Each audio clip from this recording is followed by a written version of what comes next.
And the reason I'm here today is because I wanted to understand that change for myself. So when you say, this is for kids, the book is so we can help kids. It was designed to help us adults. I wanted to create the course to help us as adults navigate the world of technology, create a better relationship with what that looked like, but then to be able to create a better relationship with our children and to get them to create an even better relationship with technology. So it wasn't about banning tech. It's not about demonizing the glass, that this Haskell tool with it, we can't demonize it. It's about what's on there. But I was supposed to be on the 106th floor in a breakfast meeting in Windows of the World, North Tower, World Trade Center.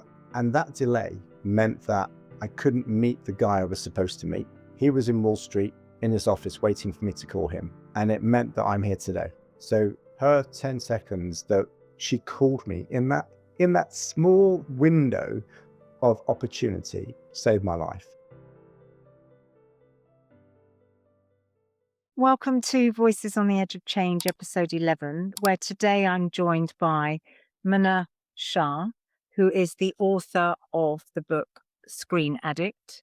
He is also the founder of Rebel Therapies and Rebel Telecom.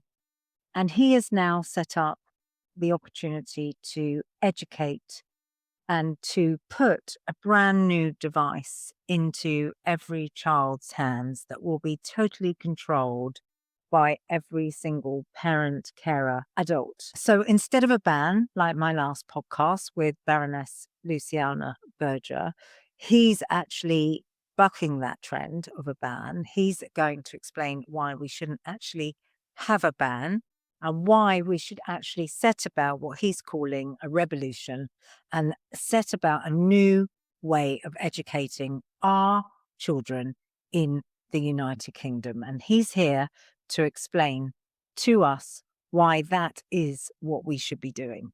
Along with him, he's bringing a fabulous lady called Laura Bloomberg, who's an independent dyslexic consultant. She has over 30 years experience in teaching. She's worked in schools, local authorities. She's a parent herself, but she is constantly looking to break down those barriers and help everybody with any specific learning difficulty get to grips with what the future holds for us. She's on a mission to empower parents and educators with knowledge, strategies, and confidence to appropriately support children with learning difficulties. She brings compassion, clarity, and collaboration with Munur. They both have a strong foundation in NLP, and her aim with his is to turn barriers into bridges, and so that every child is celebrated, looked after, and cared for in the online spaces that we're entering into today. But more specifically, Laura introduced me to Munur, and she is supporting the developments of the Rebel Therapies by helping him connect, engage within the educational sector and anyone else that she can lay her hands on to help raise awareness and to lead the charge so that we can deliver a much safer relationship with technology and online safety. They are both my guests today on the podcast, and I think you're going to really be enlightened, shall we say. So do we have a ban, as Baroness Luciana Berger says? And by the time this podcast comes out, it's a possibility that the government would have made that decision. Or do we really help to set about a proper, full education program backed up with real evidence and technology that helps us navigate our kids into the technological world that they will ultimately end up with, but with the right safeguards, with the right equipment, and with the right technology. So I can't wait to meet my guests. So let's go over and meet them now. Hi. Well, it's absolutely wonderful to be joined here by you, Munur and Laura. I've already done a little bit of an introduction to you, so our listeners will know a little bit more about you. But I always think, and it's always great, isn't it, to just kick off with your own words and why you're here today on Voices of the Edge of Change. And I know that I've been extremely excited actually about this podcast, because we're in the middle of, depending on when people listen to this, of course, but we are in the middle of a national consultation at the moment about whether we ban phones in schools. We're also in a situation where big tech is being held to account, perhaps at a time when it hasn't ever been held to account. So we're seeing quite a lot around that. We also know that social anxiety, depression, dare I say, suicides are up in young people more so than ever before.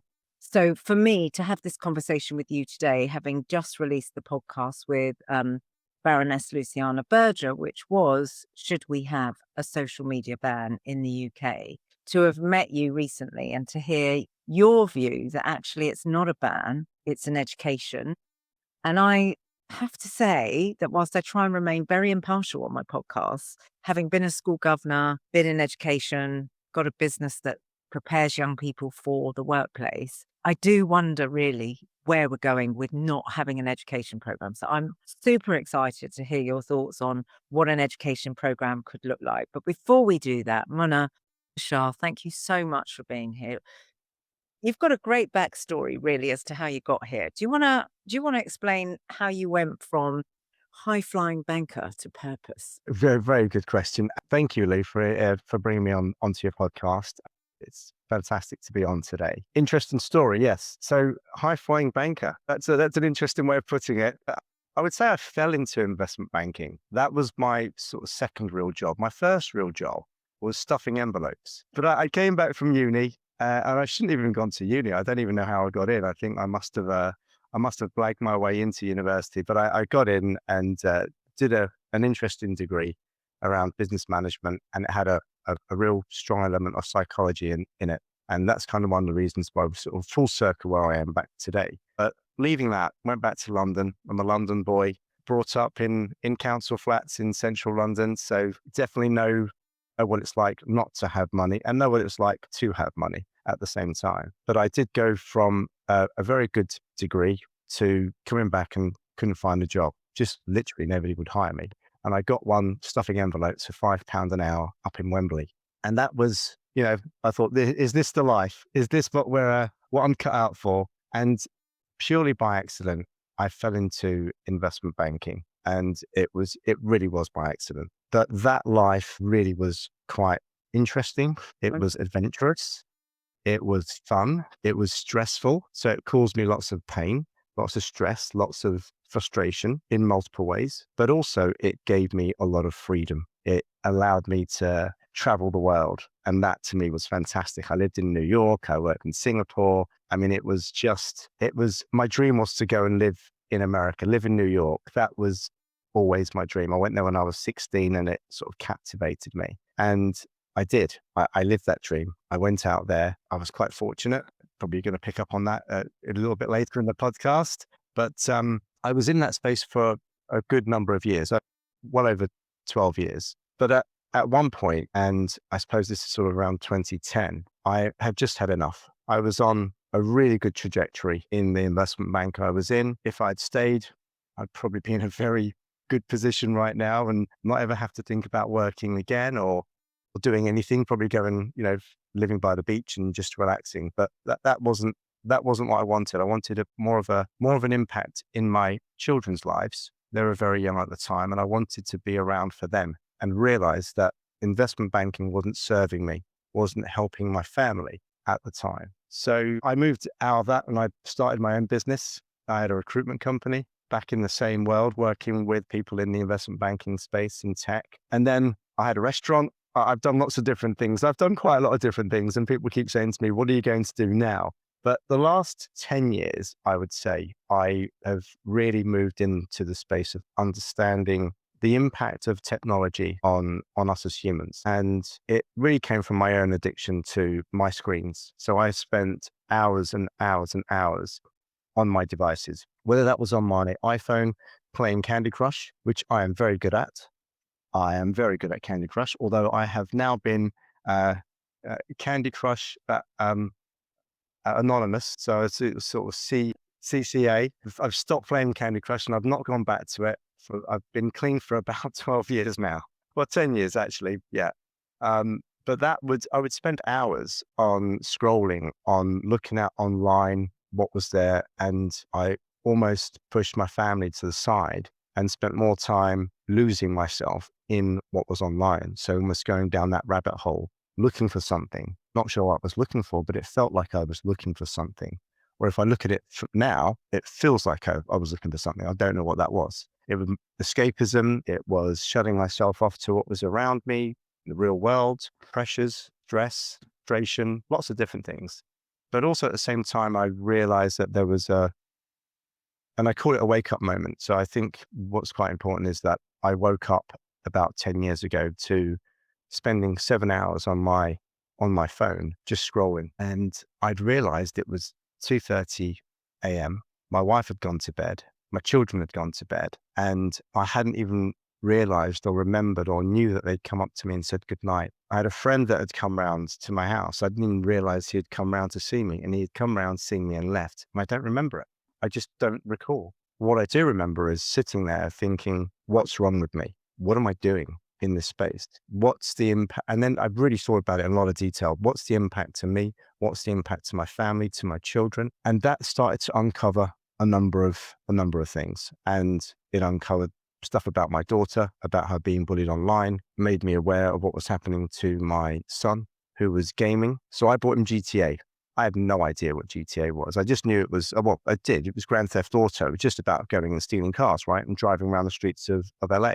But the stuff that was behind it and the people that he was talking to online, I didn't realize at the time that he was speaking with other people from all over the world, ages, different, saying some really nasty, horrible things and teaching him stuff that is not kind, is not considerate, is not empathetic. It's quite nasty. And that would make him quite aggressive when he came off playing the game or if we pulled him off early. And I wanted to understand the science. I wanted to understand why this was happening and how this was happening, not just from a gaming perspective, but what was happening online with online bullying, how these organizations and social media companies are being set up. What was the pull? What was the desire for us and our children to want to be online consistently? What was the driver? And I wanted to almost get to a point where I've really understood everything about it. And I say to people almost every time we go online, every time we pick up one of our lovely devices, and I've got mine here, whenever we pick up our phones, we're being downloaded to. So we're getting this download, and that download is quite divisive. We don't understand it. We don't realize it, but it's a download, and it takes time, and it changes our behavior. And that's something that's really important to understand. And that's why I went back to, when I say I went back to my degree in my uni days, is the stuff that I learned at uni was all around behavioral science and behavioral change and what we can do to change people's behavior. But we can do it so slowly that you don't realize it's being done.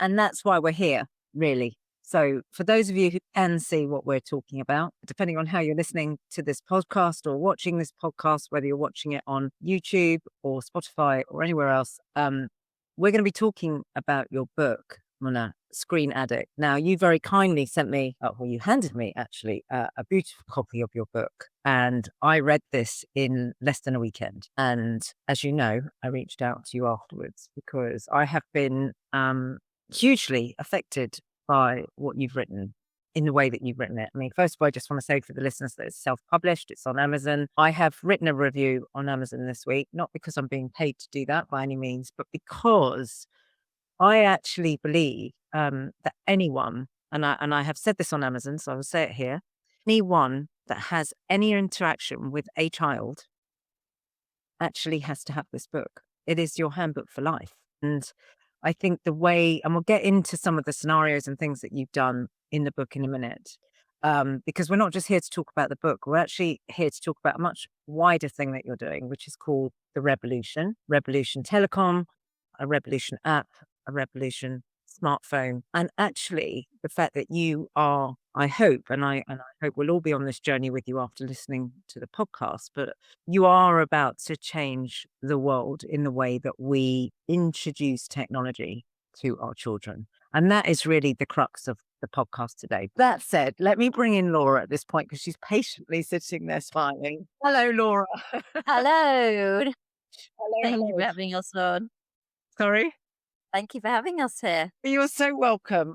I actually met you first, and I love networking, as you know. And for those of people who don't know, my sister is an absolutely amazing reflexologist. If you ever need one, reach out. But my sister introduced us, and we got talking because I'm severely dyslexic, and I know that you work in and around with people who are dyslexic, and so much more than that, because you've obviously been in the teaching arena for 30 years and you're now a dyslexic consultant, amongst other things, and therapies. So would you like to, just for the sake of our listeners, just give a bit of a brief introduction to, firstly, what you've done, and why Munur, why hook up with Munur? Because I know you're a massive champion of his work, and you probably Absolutely. wouldn't be sitting here now if it wasn't for you. So tell us a bit about Laura Bloomberg. So, Laura Bloomberg, hello everyone. I was a primary school teacher for many, many years. I worked both in the state and private sector.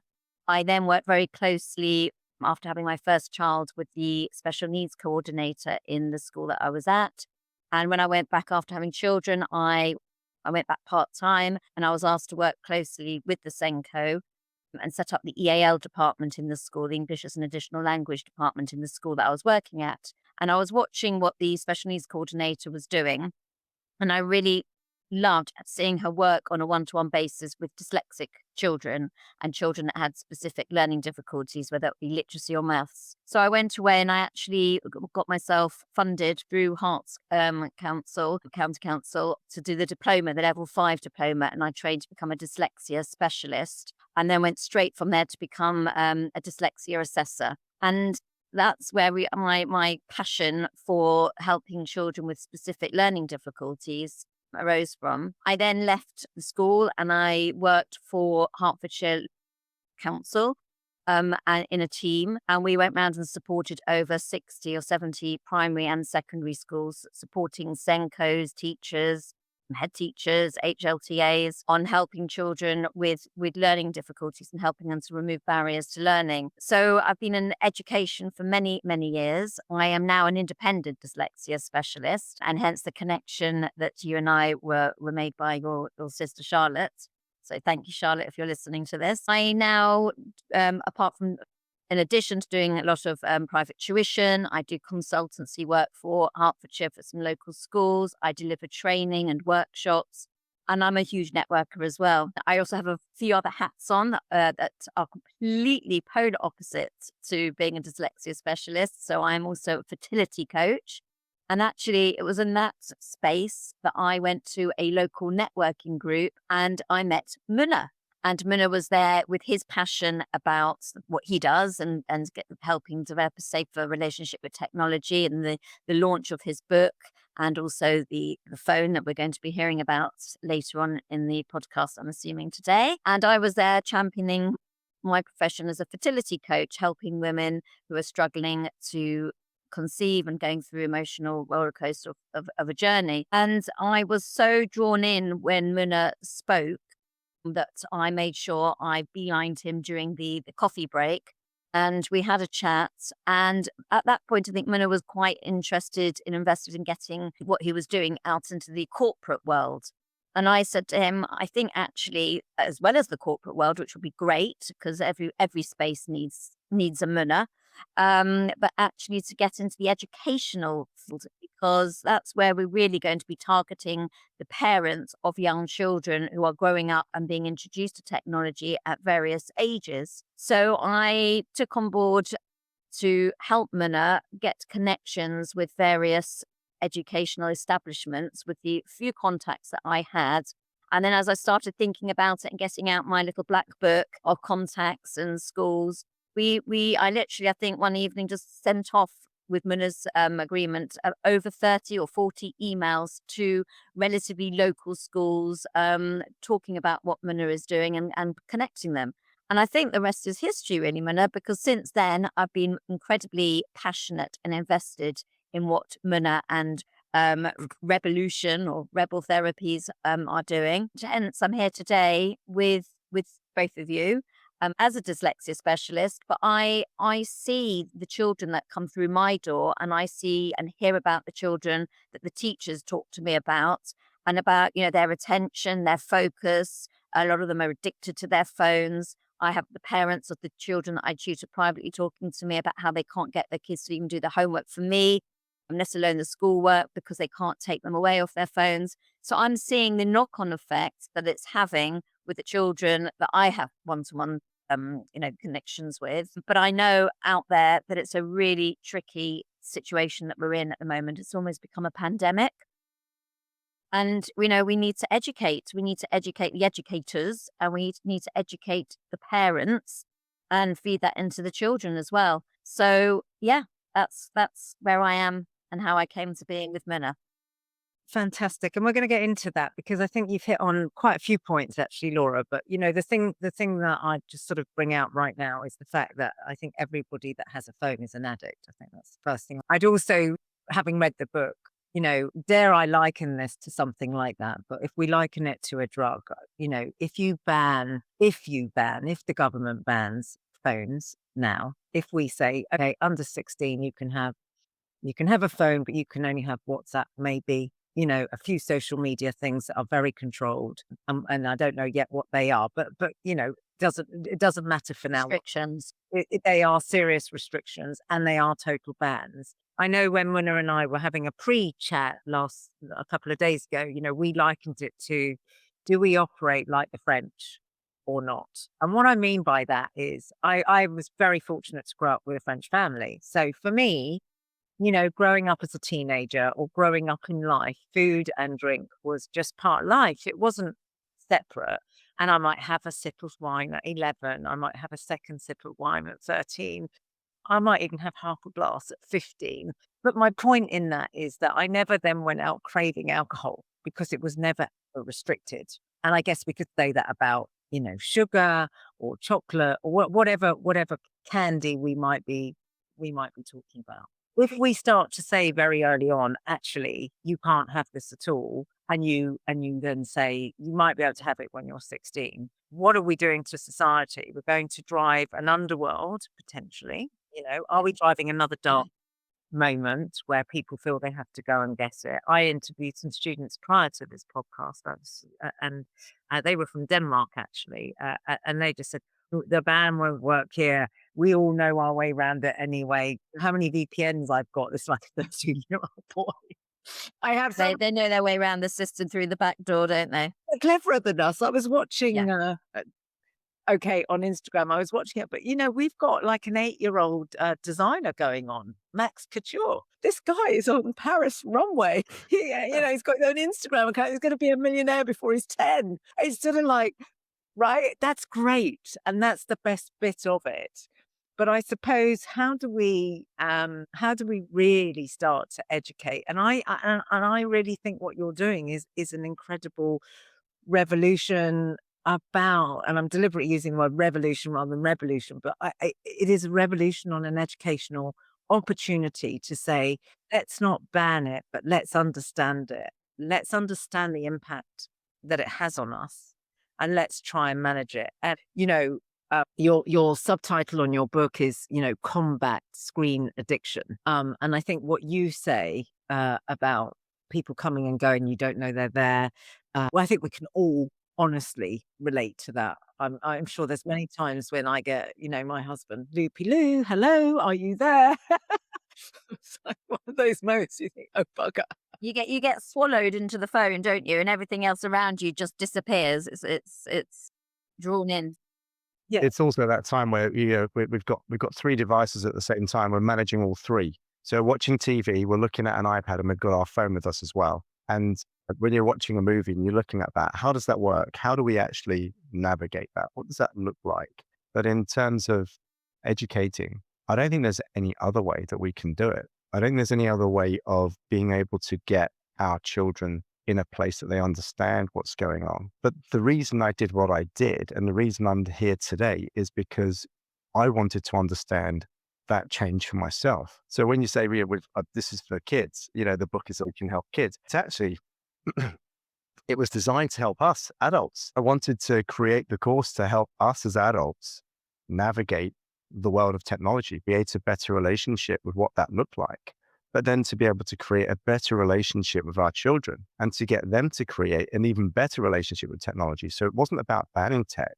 It's not about demonizing the glass, that this actual tool, we can't demonize it. It's about what's on there.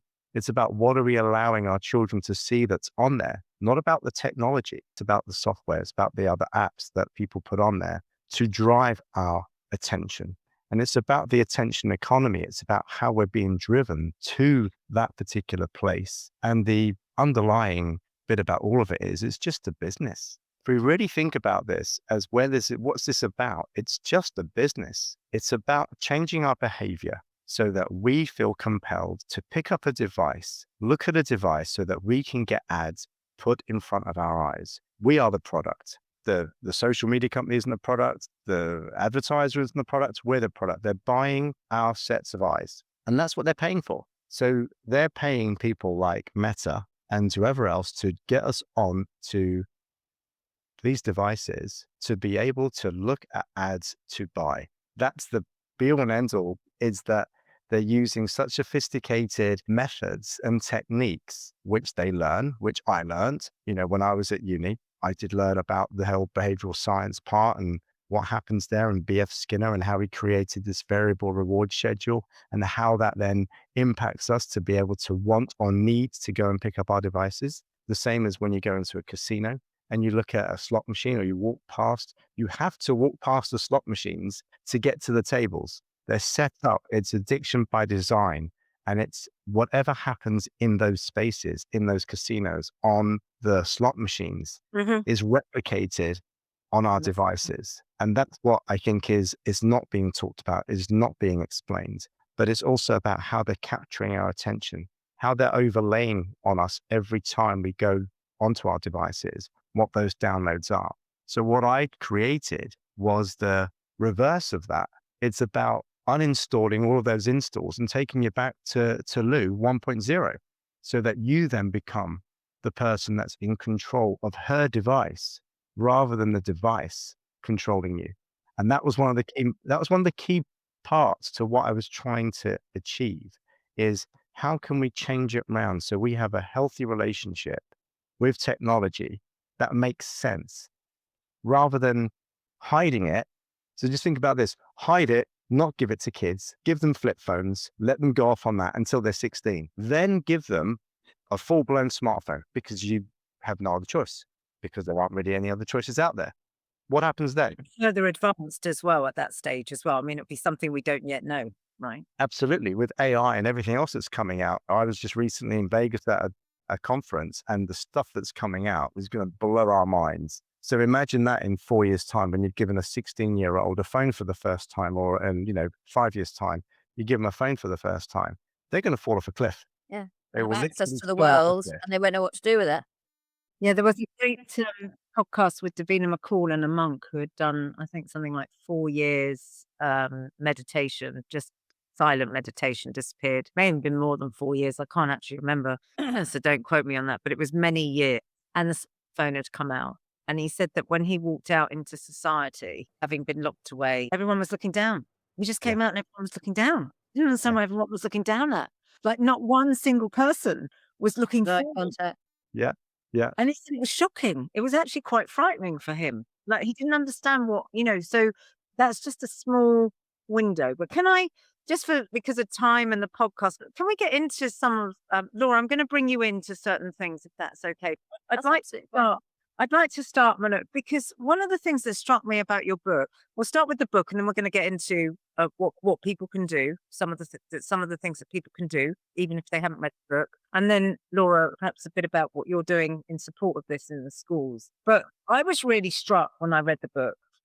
First of all, you talk about, and I don't want to give too much away because I want people to read the book. I really do want people to read the book, not because there are any commissions for me whatsoever, because I think it's an education piece and I actually think everybody needs to do it. But there were some scenarios in here that I don't think people could really truly understand. Right?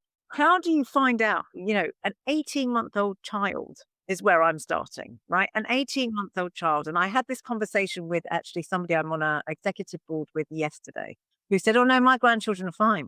And all right. tell me. He said, give me an example of what you're going to talk to Munur about tomorrow. And I said, well, there was this 18-month-old child whose behavior was so horrendous in the end that it was affecting the parents, the marriage, and actually what they couldn't do was ever, I'm paraphrasing, obviously, a few chapters here. They couldn't ever get the child to let go of the device, because what had happened was every time something was going on in their lives, they were giving some form of a device to a child to pacify. Could you paraphrase, just give us a few of the steps or how you started to get the parents to think differently? I'm going to give you one of the things that we did, right? So there was one thing that really changed their lives. So the baby wouldn't go to bed without a device, wouldn't sit and eat, wouldn't jump in the car, wouldn't do pretty much anything without having the iPhone that they'd given her at the time when she was a baby. So as she was growing up through that sort of between 6 months and 18 months, it was with her all the time. She was so sophisticated in learning and understanding the device that she knew how to put the torch on, the light and stuff like that. And she would use the torch at night. So she would be lying in her cot and the phone would be in with her. So she could use the light, right? So there's other things we can do. And whenever the phone would fall out of the cot, she would start screaming. But she was awake a lot of the time. She was never asleep for that much time, which then caused problems in the marriage between husband and wife. And it caused them problems because they could never agree on a way to parent and to bring up their daughter. And the one thing I did introduce to them at the time was a different light. So instead of going in and giving her the phone, or going in if the phone battery had run out, giving them their phone so that she could have a phone with her again, it was about substituting it with something else. And that was something that was really clear about every part of their lives, was to change what they were doing, was to substitute the phone for something better, something that was more fun, more enjoyable, something that they could actually be connected with their daughter. And I won't give it away as in terms it was, but she got some sort of a torch, right? Which then became really important to her because she really enjoyed everything about what that entailed and the stories that we created around that particular thing that we gave her. And that was really important. And I kind of say this about this, not whether it's an 18-month-old or whether it's a 17-year-old, it's about creating the connection with our children at a certain level. And what that means is not just about taking the device away, but if you do want to remove a device from a child, it's about what do you put in its place? What do you change to put in its place? And it's got to be something that is not equal. It's got to be better. It's got to be more fun, more interesting. You need to show that interest. And the thing that they didn't do at the time, and what we changed, was their interaction with their daughter, the time that they gave their daughter, rather than just passing it on to the nanny because they were very busy parents. We're all busy.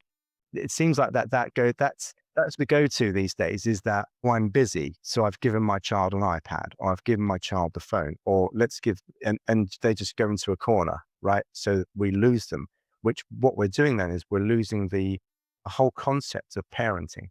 And what I wanted to bring back for them was that idea and concept of parenting and parenting together. And they had lost that. They had lost the ability to communicate.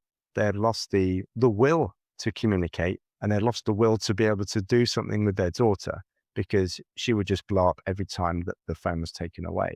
But we did remove it.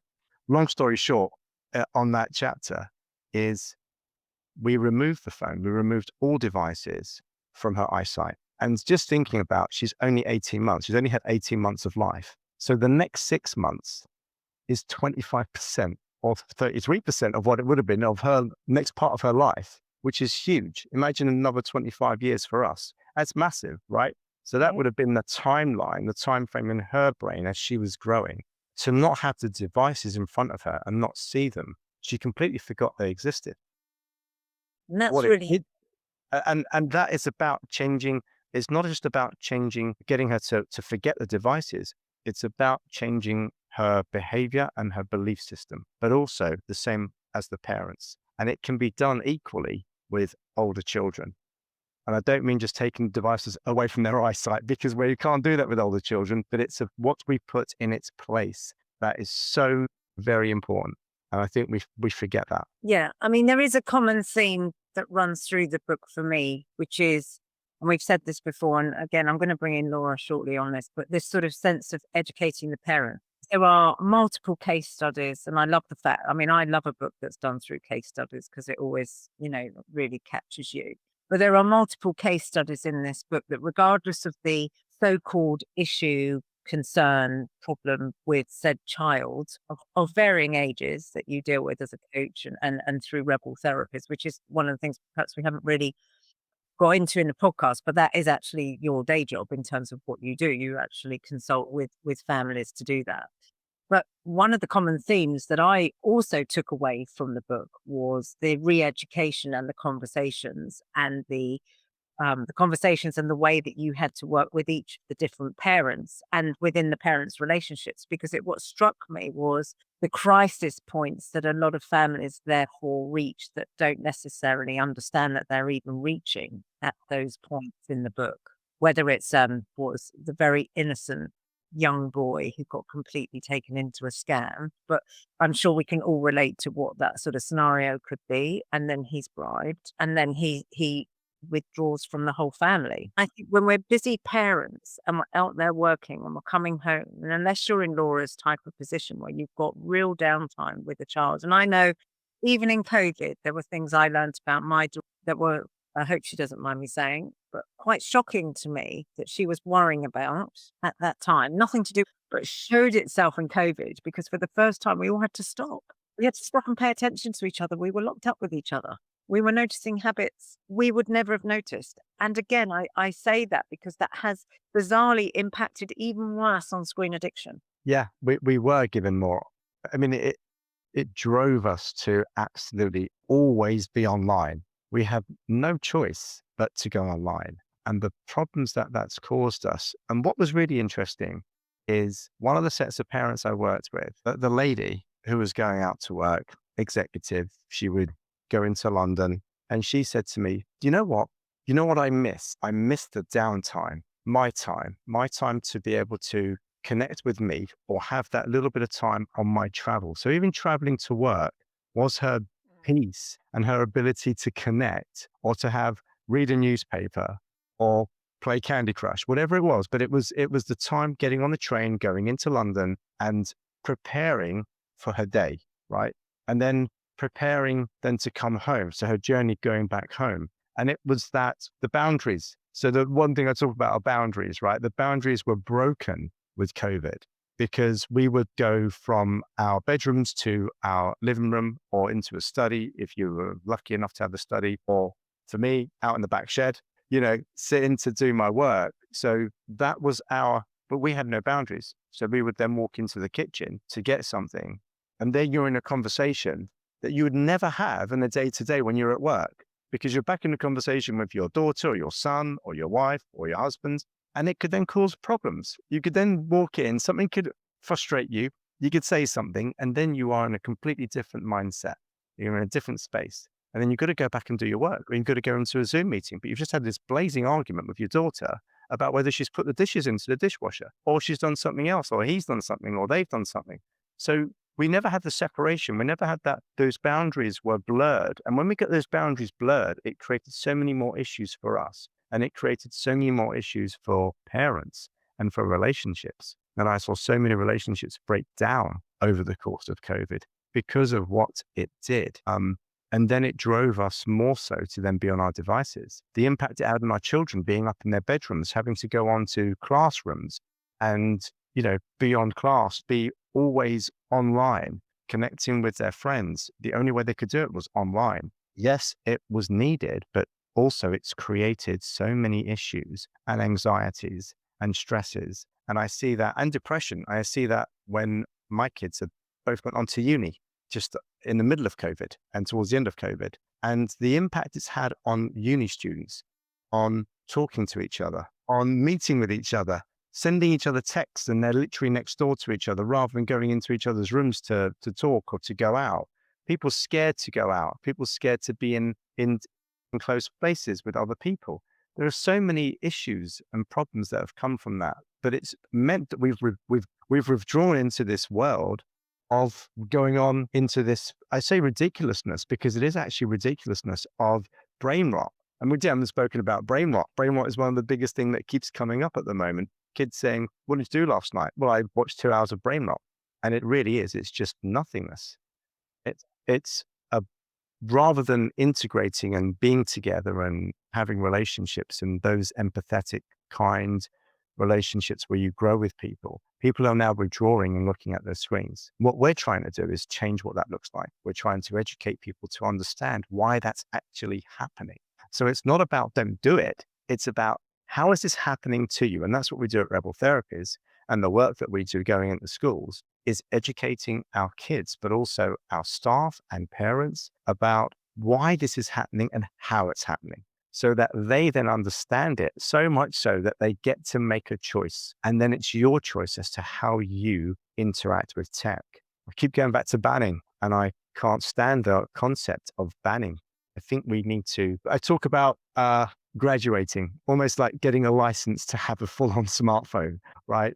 And there is someone I know out there in Italy, and she is really pushing to see if we can get a license to have a smartphone for kids. They've got to go through steps of an education and tests to be able to have a full-blown smartphone. It's really quite an interesting concept. I'm not sure how it's going to work. But Didn't we do that, Mona? I mean, the irony is that's how we yeah. did it, because we had a tiny little texting phone. I remember the phones actually got smaller after being big. I remember my Right. cousin was Brick, the Nokia brick. with a briefcase. He actually Yeah. took me home with a briefcase and Yeah. phone. Right? Yeah. He was so excited that he had this mobile phone. It was bigger than anything they could ever have carried. Yeah. And then he went the Dom Jolly moment. We all know that. And then we went to the smallest. I remember like the tiniest little Nokia, couldn't even read the screen. Yeah. So bizarrely, you, me, Laura, we have grown up actually being educated in that way. And Yeah. you know, Phones were phones, weren't they? They were just for making phone calls and messaging with but now phones are not for phones. Phones are our world, aren't they? They are everything. Laura, sorry, let me just bring you in here because I'm so patient. Obviously, I'm dyslexic. Okay. So I know firsthand how technology is really improving my work life now. Okay. I'm not going to Absolutely. lie. I don't have to make mistakes on emails. I can get Claude to help me to Yeah. craft a beautiful document that I don't have to now sit here for 10 hours worrying about. It's amazing. It supports us in our educational world incredibly. Those dyslexic learners or anybody that has a learning difficulty with the assisted technology, the dictation, the spell check, and it's absolutely great. And those key areas, I think, we need to champion, and it's absolutely fine. It's the safety with everything else that comes with technology and with the youngsters, and it's the safety of being able to access other people that you may not know, or being introduced to people you don't know. If we can use our technology to support us with what we need supporting with, then that's great. But it's everything else that comes with that technology that can be deemed as the danger side of things, not educating our children. So, yes, learn to touch type. I always encourage my pupils to learn to touch type. I encourage them to use the Dragon Dictate, or whatever it's called, the dictate function and the microphone, because that's actually going to support the way they're able to process and get from what they've got it going on in their head and all the wonderful ideas more easily onto paper than putting that pen in their hand, which they often find really, really challenging. But it's what goes up with, it's what goes around it as well. And I'm finding that a lot of the parents are struggling to know how to parent their children appropriately, because they want their child to fit in. It's like that herd or that playground community. They want their child to fit in. They don't want to ostracize their child from not having the same phone or access to the same apps that their peers are all having access to. If they're all having it, why my child's going to feel left out? So I've got to give my child, even though I don't really want to give my child. And it's sort of that herd community feeling that's causing problems. It's also parents not necessarily really understanding what's the technology or how to use the technology to appropriately support their children. And instead they're giving it the technology and the children just being left to get on with it and use it And that's when they start to download and use what we call the more dangerous side of phones. I had an 8-year-old who's just been given her phone for her birthday, and she's got access to various different apps, and the mother's quite happy. She trusts her. Yeah. Well, that's the challenge, isn't it? Because we can all trust our children. It's what's going on. I mean, Yeah. I had a grandson who got given a virtual reality headset, and there was a conversation that suddenly happened whilst he was wearing that headset that made my hair stand on end, because he was obviously talking to somebody that we didn't know, right? And he didn't know. Well, he didn't know. He didn't really understand the danger of that. And this isn't a blame against any of his parents. It's the uneducated. I say the uneducated because that's unfair as well. I think it's about just knowing how to use the device. If you give a virtual reality headset that isn't just being used in a classroom to do a fantastic science project, which I've seen in action, and by the Yeah. way, is amazing for science, Amazing. Yeah. right? Especially as a visual learner, you really get to understand why you wouldn't use a Bunsen burner and you do something else. But in that situation, you don't understand the control that you have over potentially a virtual reality set, or how to switch off certain elements of it. And I think that we're getting this technology all so fast that we're not having a chance to catch up to know, actually press the green button or press that button or make sure you've got restrictions. At least if it came with all that, you'd know therefore how to first give it to your child, even if But also, a lot of our children are using these devices, whether it's the phone or the virtual reality sets, where they're using them in their bedroom. And where are the parents, either at work or in the kitchen or in the lounge, or where they're not necessarily with that child all the time or majority of the time. And that's when the dangers start to kick in. Then they're not having that full oversight of what their child is actually doing on that device, and or maybe they've got their headphones on so they can't hear what's going on the other side of the bedroom door. I've picked up some things from the book. Let's move on to the solution, shall we? Because we talked about the fact that the government potentially wants to have a ban. We've had the first ever the widest consultation of all time, I believe, from the age of 10 years old, can actually implement your own voices into this consultation, which is quite amazing. I don't know how many people truly know that and are actually doing it, but it's fantastic. But hopefully through the podcast that I did with Luciana Berger, that they can have a listen and hear how to do that. There's still a little bit of time. But on that, you've set up Rebel Telecom. Tell us, what is Rebel Telecom, and what are you trying to do that will support the education and interventions, I think, that you're trying to make? So Rebel Telecom came about with this lovely chap in New York. He was studying to become a rabbi. Right. He didn't. I always called him Rabbi Eli, but he's not a rabbi. So he didn't get there. He might do one day. But he was asked, he's quite a techie guy, and he was asked if he would create something for one of the Jewish communities in New York to be able to restrict what they could see on their devices for the rabbinical school that he was at. And he went off and started playing around with some of the code on some of the phones that are out there, the Android code. And he then created this, what I think is a fantastic operating system. And then he reached out to me about 2 years ago. He'd heard about the work I was doing. So the work I do, I kind of put it into the space of, it's a bit woo-woo. I've gone from investment banker to this Jedi. Let's go to my Star Wars quotes, because I'm a big Star Wars fan. But they're a bit like Jedi mind tricks. I get people to change their behavior, and we can do it quite easily, quite quickly. And they are Jedi mind tricks. People don't like me calling them that, but they are. People to completely change what they do. These aren't the droids you're looking for. Perfect. It's great. And it works. He found out about my work through other people that he knows that we're all connected to on LinkedIn. LinkedIn's quite a brilliant place to connect with people. And you do get to find some weird and wonderful people. And the weird and wonderful person he found was me.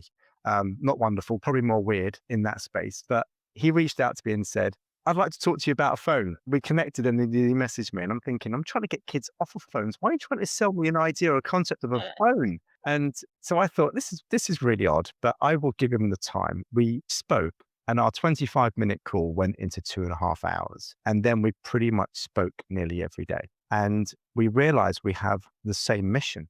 I was coming at it from this end, from a behavioral standpoint perspective, and going into schools and trying to change people's belief systems, and we were doing deep core change. And he was coming at it from a physical perspective, from something that's tangible, something that you could hold and see that was very different. And he's created this operating system, which I think is brilliant, which gives children and young people the ability to understand technology, but safeguards them and protects them and allows them to grow with that technology over time, so that we do that whole license thing that we just spoke about. We do the whole graduation thing where they graduate to understand how technology works. But Ellie reached out to me. And so 2 years ago, we started talking. And in 3 weeks' time, we launched Rebel Telecom here in the UK. And that is a merger of what he created on one side in terms of that tech and what I created in terms of Rebel Therapies here in the UK regarding behavioral change. And we've put them together. So we put them together into this device. It is a way to help young people understand and navigate technology in a way that makes complete sense. It grows with the child, interaction with the tech as they grow. And we've come up with a technology, a phone, which allows parents to feel more in control of what they're doing, and also allows schools to enjoy the freedom that the phones can't be used at school. So what it does is there's no social media. We don't allow social media on the phones, and there's no browser, because those are the addictive parts of what we have on our devices. We do have lots of apps. We have our Rebel App Store. We do talk about join the revolution, because we really are trying to revolutionize what's happening in the world regarding technology. And when we introduce tech to our children, when we introduce our phones, the first phone to kids, it's not a kiddie phone. It's not a rubbish phone. This is a proper smartphone. It is technology that they need to understand and learn about and grow with. And what we want them to do is grow with us. So as they get older, we give them more functionality, but we educate them both on the phone and at school. The whole idea about this is to educate them about tech and create a better relationship with tech. What is really interesting about this, and especially now when we talk about banning phones or schools banning phones or not letting phones into their school gates, is that our phone, you can put it onto a school mode. So when they go into school, it shuts off everything for that time that they're at school. When they walk out the school gate, it allows it to be switched back on. There's always a calling functionality, because that's something we have to have on there anyway. But in terms of what this does, it allows young people to be connected regarding technology, to learn about it, to grow with it, and to a space where they can't get around it. They can't go and reset factory settings and wipe off our operating system, because it's baked into the phone. There are other organizations that do have sort of blockers and things like that on them, but they're easily circumnavigated. You can go on to VPN, you can uninstall. There are so many things that you can do, and kids know more about tech than we do as adults, right? They're so much more clued up than we are. And when one finds out, they tell the rest of their mates, and it flies around the world. And you were talking about something regarding about kids saying in Denmark, I believe earlier in this podcast, which is, doesn't matter what they do, we're going to get around it anyway. And it's true, they will. But they can't do that with ours. So our phone really is gives you the guardrails. I think that's what it does. It's the safeguarding. It gives you the guardrails, and it allows you to learn about technology and opens up tech to young people as they go through their lives. So if I'm listening to this, I'm sitting here thinking, well, that sounds great, but you're talking about things like it switches off when I get to school, it switches back on when I leave school. How is that? You have a Rebel Parent app that sits on your phone. Doesn't matter whether it's a Samsung, it's an iPhone, it's a Galaxy, whatever it is, it doesn't matter. You have an app that sits on your phone, and you work with your child. It's basically you sit down together, you give them their phone, so they get a Rebel phone, and then you on your phone have an app. And that app basically controls what they can and can't do on their phone. So they need to work with you really to understand what application categories you're going to allow them to download onto their phone. But the App Store is a curated App Store. It's our Rebel App Store. You can't go and download WhatsApp and download YouTube and Instagram and TikTok because it's not on our app.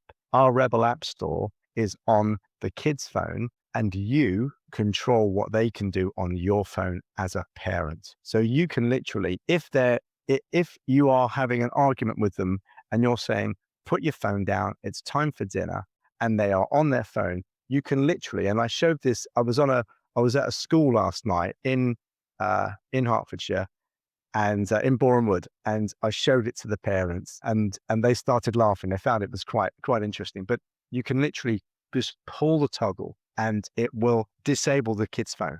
It will completely stop them mid whatever they're doing, and there's no chance they can get back onto it. They can restart the phone. They can do what they like until you retoggle and toggle off on your parent app. They can't use their phone. And I'm going to ask the $6 million question because a lot of kids don't just have an iPhone, right? I'm being a bit contentious here with this question, I know, but they have. I'm assuming this is really, we're talking phones at the moment. Do you see a world where it goes to iPads as well? Unfortunately, we're not on Apple because Apple have a very closed policy regarding their code. So we're not on Apple. Maybe one day they're going to want to become Rebelify and join the revolution with us and have a Rebel iPad and a Rebel iPhone, which would be great. But their phone is specifically Android. So it's a Google Pixel at the moment. But on your phone as a parent, you can be on any phone. Your app can be on any phone. You can control what they do. Regarding tablets and iPads, so we are in the process. We do have an operating system for a tablet, but we're in the process of looking at this in greater detail so that we can introduce the same operating system, which is then tied to the phone that you can have at home as a tablet. So you have the same controls across all of your devices. We're also looking at that as part of the EdTech revolution and revolution into schools, where we introduce those tablets and laptops into schools with that same operating system. So the idea is that we create a baseline for children in year one. And as they grow through, we unlock more and more to enable them to really understand what this technology stack looks like as they grow, including AI, including social media. We want to teach them and show them what this is so that they fully understand it rather than, like I said, just sort of giving it to them without any understanding, any knowledge. We give them this incredible super duper computer, which does so much more than just, as Laura was saying, a phone call and a text that when we were young. So it's interesting because anyone that's been listening to my last few podcasts will know this. And if you haven't, so Zoom bombing has become a term, which is really frightening, actually. And anybody that follows me on LinkedIn or has been listening to my podcast will know that I was Zoom bombed, and we had this horrific moment with explicit sexual content. Quite mortifying, actually, put across the screen. Anyway, the very quick story is that I spoke out about it. I went on many platforms and Zoom answered. Okay, Eventbrite, still not to answer, but Zoom answered. And this is a bit of a moment because we haven't actually announced this publicly, so it will be heard here first on the podcast. But Zoom have been so incredible at listening that we are now putting a major event on in central London, sponsored by Zoom. And they are actually going to do an educational event to support women to be safe online. I mean, seriously, you are the answer to so many prayers. I mean it. I really do. I feel like, I don't know what you're thinking, Laura, but you've just come up with a solution that could very simply would help all the teachers out there. I know Jeremy Stoke-Linder was a teacher I worked with at school, actually, ironically, in North London. I was a supporting parent and governor, and we built a school in North London. And he's now in Australia. He's one of the first teachers to implement the ban. And his biggest bugbear is that parents just expect him to do it all. They're just expecting all the teachers to do it. I don't know what you're seeing in schools, Laura. Is that your thoughts in schools? Right. Yeah, I think parents are scared to parent. So they pass the ownership onto the teachers and the schools and expect a huge demand from, but that's not the teacher's job, that we can educate to a certain extent in the school day, but teachers are there to teach. And I think, it's the parents' expectations of what the teachers they're wanting the teachers to do is to really parent. They want the teachers to parent their child because they're too scared to. Yeah. And in your capacity in terms of the consultancy that you offer, the dyslexia support that you do, having been a teacher yourself, I know, look, you wouldn't have got involved here if you didn't really believe. What does utopia look like for you? What would you love to see Rebel therapists, Rebel Telecom? Empowering the world, I think, is what I mean, it's not just, it's your grandparents, family, everybody that has got a phone. It's to empower them and to make them really wake up to what is going on and to actually know how to say no, how to put in controls, how to work safely and together with whoever's got that phone to ensure that there's no danger online anymore. As in, it's not going to go away, the danger, but to know how to actually be safe from it. So it's that educating. To me, it's about educating and waking up. I'm gonna, Lou, I'm just going to add one thing. A lot of the stories, the stories that you've got, the case studies that are in the book, all of those would have been mitigated. None of those would have happened if the Rebel phone was available 15 years ago, 10 years ago. I mean, we've got organizations that could have been part of this and could have helped grow this back in the day when Ellie first kicked off this concept. But they were less interested about I'm calling out, I am going to call out all of the big players out there.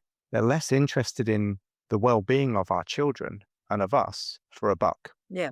And so Yeah. actually, why don't you create something that's going to be beneficial to you as a brand over a long term? And I mean the long term, the lifespan of a person. Because I know with someone like, with Virgin Airlines, Virgin Atlantic, this is a shout out to Richard Branson. We had a race across the world when I was back in 2001. Very strange race across the world, but we did. This is about creating a brand that is kind, considerate, understanding, empathetic, wants to be able to be part of that lifespan of a person. And if they created this back in the day, we wouldn't have these conversations. We wouldn't have people going onto the news saying, well, my daughter took their own life. My son took his own life because of the problems that I didn't know about as a parent that was happening to them in their bedrooms, or they were being bullied or whatever else. I saw that with my kids. I wanted to make a change. I stepped in, right? But not everyone has that capacity. Not everyone has that ability to do that because we don't see it. We don't know what we don't know. And that's one of the biggest things I say is we don't know what we don't know. I'm trying to get you to know what you need to know. That's kind of what we're trying to do with Rebel Telecom and Rebel Therapies. We want you to know what you really need to know to make a positive, impactful change in your life. But those things, like the kid that's in there that's spent thousands and thousands of pounds on in-app purchasing, that doesn't exist on our phone. We block that. You don't get that. That situation won't happen. And I know countless people that have spent thousands, tens of thousands on in-app purchasing. I know adults that spend thousands on in-app purchasing. Okay, because addiction. You can see what I'm saying, right? So none of that would actually happen if we started with that whole education at schools from other curriculum, understanding what this looks like. There is a school actually, St. Margaret, so it's in central London, it's in Hampstead. And the head teacher there, I think, is head and shoulders above most head teachers I've ever spoken to. She has the understanding. She knows, she's seen this at big schools, small schools, the impact of phones, the impact of social media, the impact of online bullying, self-harm, suicide. She's seen it all. She understands it. She is completely on board with what we're trying to do to change the lives of young people and to get them to grow up in a very different world, one that's not polarized, one that we can have a conversation and we can disagree.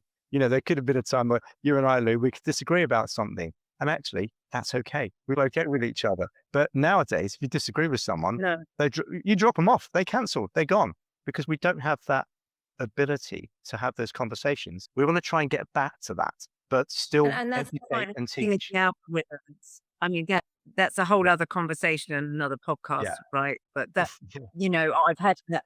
There's a theme running across a few of my podcasts now where we talk about the fact that when you're suddenly not friends with someone because they've seen something on Instagram that they put out that they never knew about them, or the fact that you just say the word agree to disagree. Okay, I mean, I won't lie. I had to break two people up the other day on that. I said, could you just agree to disagree? And they both went no. And it's just, there was a time when you could have that healthy debate and still have a glass of wine and a laugh at the end of the dessert, right? But you need policymakers, you need people from government, you need people, you need the education secretary. How can we, and I'm going to put it right here on this podcast, folks, anyone listening to this podcast, anybody that loves us, how can we help you to get to policymakers? Because surely we need the education secretary at the table here now. How are we going to create this conversation? How are they going to get behind you? Because I know that is something you would love, right? Yeah, it is. It is something I would love, and I would just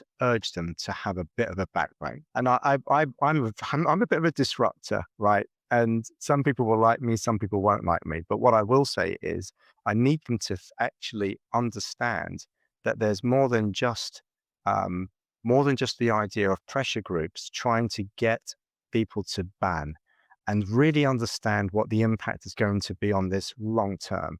Let's start looking at sound bites and stop looking at those sound bites and thinking, well, this is going to sound good for now. This will get me some votes, although it didn't work very well in the last local elections. But let's actually look at what's going to help us long term. What can we put into place that's going to be for the benefit of our children from a young age? And that can only come by combining education and changing the way we educate our young people, our children, our kids, our teens, our university students, making them aware. So that whole thing about there's three parts of what I've always talked about is making people aware of what's happening. There is awareness out there, but not enough. It's educating around what we can do differently. And that is where we're losing the plot. We're not talking about education. No one is discussing what that looks like. We are. If the education minister wants to sit down with me, I'm happy to explain exactly how it can be done. But there's also the introduction of new tech. Now, yes, we want to be leaders in that space. We believe we know what we've created is so incredibly powerful, and how it can change the lives of young people and how they can grow. And I will come back to using these words all the time: empathy, consideration, kindness, understanding what relationships look like, compassion. Those things are lost because we're not putting in the boundaries. We're not putting in the barriers that we need, sort of the gates that we need to help our kids navigate that world. And it's navigating that world is what's so important. But we can't do that just by banning. And by sitting down with us, we will happily show them what that looks like, because it's worked every single time I've worked with any parent, any child. It's worked. We know what we're doing works well. If the right people are listening, which I'm sure they are, Lou. We'll make sure. It's about let's get in a room, and I'm happy to walk them through what good or a version of good could look like. Because my good is my good, right? It's different to what theirs would be. But let's stop the sound bites. Let's look at long term, what can we do for change? Not just in the UK. This isn't just here. That's I'm global. talking to people in Iceland. I'm talking to people in South Africa. And there is a likelihood that we'll go to Australia with what we're doing here, because this is global. This is a pandemic. This is a problem that we have to absolutely have a number of different solutions. And so the solution of the behavioral change stuff, along with the solution of tech, absolutely marries itself perfectly to a point where we've got that level of safeguarding, control, care in place for our children. I just don't want to keep having the listening on the news and hearing Question Time and the people on Question Time absolutely talking drivel most of the time. It really frustrates me when there is all about a ban and not really talking about how do we educate? What do we do to change this? We're not changing it. All we're doing is we're just pushing that further along the line. We're giving that problem, we're not going to allow phones in schools. Fine, but we're pushing that problem back to you as parents. You parents who are already stressed, already in a place where you can't deal with it, you deal with it. Well, they're already at breaking point.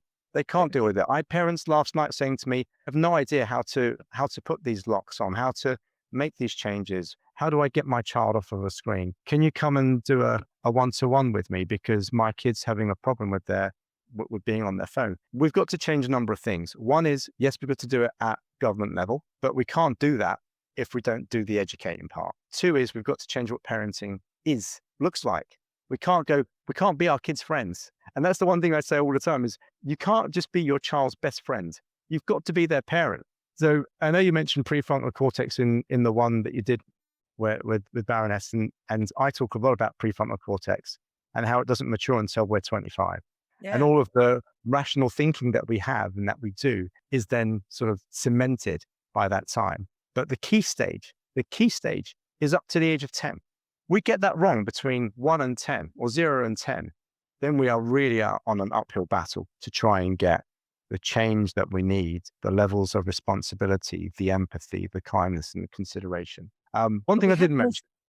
We haven't also talked about, and we can't because we're running out of time, but eyesight, scoliosis, all the other things that aside from mental health, the physical changes that are going to happen to our body, as well as our brain, as well as our eyesight. And I know my eyesight is far worse than my mother's was because I've spent far more years in front of a screen than my mother did. Yeah. So I'm very conscious that Laura has been absolutely amazing on this podcast at listening. Before we go, Laura, I want to hear from you. What would you like to see? How would you like this to look? What's your mission for being on this podcast? Because you are doing so much hard work, and I really want to emphasize so much hard work behind the scenes to support Munur in his quest. And before you answer that, Munur, just one other thing that I think is really important. You aren't just educating, okay? You have a solution with Ellie. And not only that, you have a solution that's ready to come to market. And I'm going to come back to that in a minute because people are going to say, well, that's all great, but how do I find out about it? And we're going to come back to that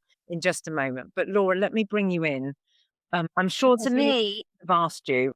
It's about spreading the word, which is the name of my networking group when I formed one. It's making those connections. It's getting the message out there. It's getting as far afield as possible in education, into business, to anywhere where people are in contact with children. It's about supporting and empowering. And my mission statement for my dyslexia, and I think it can apply to anything, is turning barriers into bridges. At the moment, there are lots of barriers in the way that however that might look like. Let's come together. Let's talk about it. As women said, let's get all into a room and sit and talk about it. Let's confront each other and share and come together and building a mission together to help the next generation, because the next generation are the ones that we're going to be relying on as we get older. And we need them to be safe. We need them to be able to socialize, to have empathy, have compassion. And at the moment, we are stopping all of those really key skills from developing and forming and consolidating because of what's going on with technology. So for me, it's, getting together, spreading the word, and educating and empowering. And also, just so you know, if you do go to Australia, compassion is now an actual legal requirement for leaders in business to actually get an ISO 9000 and something. I can't remember the exact number, but there is actually a legal requirement. And there's a gentleman who, funnily enough, I have done another podcast with, called Nigel Kirkpatrick, who has written a book called The 10 Traits to Becoming a Compassionate Leader. And there is one other person who is going to one day come on my podcast, because I think I now mention him on every single podcast. So Ed Kerwin, if you are listening, I know you have said yes now, and we're just finding a date, but Ed Kerwin is an ex-chemistry school teacher that has now taken the world by storm. If you don't know him, you must know him. He has a company called Empathy Studios, and he is educating every single child around the world to understand how to be empathetic. And that comes in with what we're talking about as well. Beautiful. It all blends. It blends, and I have already, I am instigating introductions to you both offline. I'm sure I already told you that when we spoke before, Munur. But before we end the podcast, let's get to, so this is fascinating, okay? I'm sitting here, I'm listening to the podcast, and I'm thinking, oh my God, this wonderful man and this beautiful movement with Laura. You've got the answer to my prayers. I've got a 5-year-old and an 8-year-old. I'm going to have these conversations, or I've got a 2-year-old and whatever.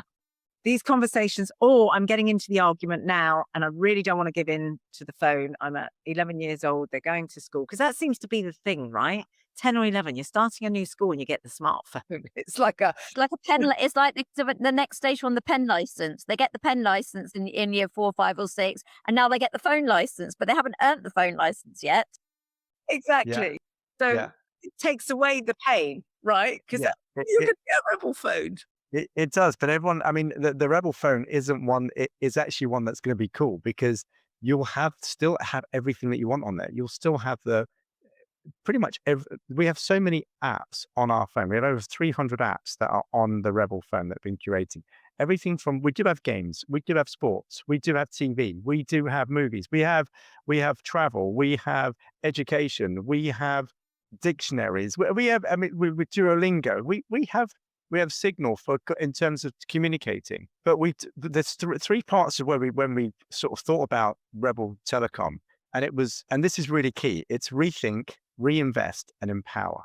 And that rethink, reinvest, and empower comes to the fundamental concept around Rebel Telecom, which is, we're a heart-centered company. We want to give back to society. So a portion of every monthly bill or our plan with Rebel Telecom goes back to a school of your choice. So you get to choose every month. We are the only company that does that. We give back to schools. So you choose, when you get a Rebel phone, a portion of that phone goes directly to the school, and monthly plan, every month, a portion of your bill goes back to the school. As a parent, if you join on our SIMs, so we really thought about how we create this business and this company. The reason we wanted to create the company was to give back. How could we give back as much as possible to the well-being of our young people? And it was about creating safety by design. It was looking at things like, guided independence. How do kids grow? And it's the freedom without fear. It's the ability to grow without fear. It's independence for your children. It's confidence for you as a parent. That's what we're saying. Join the revolution. Come on board. Smartphones weren't built for kids. Let's get that right. So we built one that is. And that's what's really important. It's about a smarter, safer smartphone for a smarter generation. That's what we're trying to do. That is what we want to build. We want to build a relationship with technology, with empathy, with consideration, with compassion, with care, that grows, but then also gives back. So you will give back. If you're with Rebel Telecom and you're paying for something anyway, you're giving back to the benefit of a school that may be in disarray, that really needs the money. And you get to choose. You're choosing. And we go live with this in the UK. We launch on June the 8th. If anybody wants to see what this looks like, we're rebeltelecom.com, and you can see everything about us, what we stand for, why we did it, who we are. That both Ellie Samuel in the US is a parent of 4 young children. He didn't want his kids growing up in a world of divisiveness, polarization, of hate, wanting and needing to be able to hide away from people, looking down. You mentioned about the monk. He was surprised when he came out and they had that podcast with Davina McCall, right? Where he says, everybody was looking down. Let's look up. I'm trying to get people to look up, change what you see, change what you do, because it will help you physically, mentally, spiritually, emotionally. It will help you. We won't get text neck. We won't have humps on our backs, which a lot of young people are. So there are all these issues, right? That Scoliosis, all sorts of things is happening now to people's frames. Yeah. There are so many things that we've thought about and we've wanted to combat in this space by creating what we've created. And that's what's been the most important, is looking at all of the things that we can change for the better. Not about removing it, not about taking it away, not about hiding it, but about showing what a version of good could look like. So positive intention. What is your positive intention as a parent? I'm going to ask you that on this podcast, the people that are watching, that are listening. As a parent, what is your greatest positive intention? What do you want for your children? What is your mindset around safeguarding around your child? You might say that my child might never get to that. My child will never self-harm. My child will never send nude photographs to another person. Well, There's a stat that says 50% of 13 to 17-year-olds have sent a nude photo to another person. And it's really interesting about how we're being caught and what we feel that we have to do to be able to fit in with the society around us. You mentioned about safety for women and young women in terms of what happened to you. I Yeah. talk about that all the time because what our young men and young boys and kids are seeing is about how to treat women in quite a horrible fashion, in a really disgusting way. Well, unfortunately, seeing that with my friends, I've got a 27-year-old daughter, and I'm seeing the effects of that through friendships, either through her friendships or through my own friends and their daughters. In fact, there's a friend of mine's daughter who's actually just written a whole album, produced a video, Yeah. and has actually won an award because of coercive behavior that she didn't realize she had got into. Munur, I'm sorry to cut you short here. We could go on and on. I say that at the end of people must hate me. I say that at the end of every podcast because you could just carry on. They're always so interesting and so engaging. And to have you and Laura here today has been, and the timing, I don't have a marketing schedule. I genuinely don't. But the fact that I met you at the same time as recording the should we or shouldn't we take on a ban, I would just like to say that we will put all of the links to absolutely everything that you both do, but particularly obviously to how people can get in touch and understand about the phone and how they can find out more about the phone. Clearly, we want to flood the market with the phone. And that's something that I think if anyone's listening to this podcast that would like to make a difference to the revolution, to Revolution Telecom, and to take it to places that perhaps it can't get there as quickly, I'm putting that call out. I know you've not asked me to do that. I am putting that call out because I really believe that whether you're Richard Branson or anyone else that might be out there with a rebel with a cause, and there are many out there, there are some fantastic people with rebel with causes that might want to join the movement, join the revolution, get in touch with Munur. If you don't know how to do that, can't find it, reach out to me. I'll put you in touch. Laura, Munur, this has been incredible. Thank you so much. And to everyone else, please keep subscribing to these podcasts so that I can get amazing guests like this that are on Voices on the Edge of Change. Thank you so much. And I just hope that we can really build this revolution together. Thank you. Thank you, Lou. Thanks for having us on.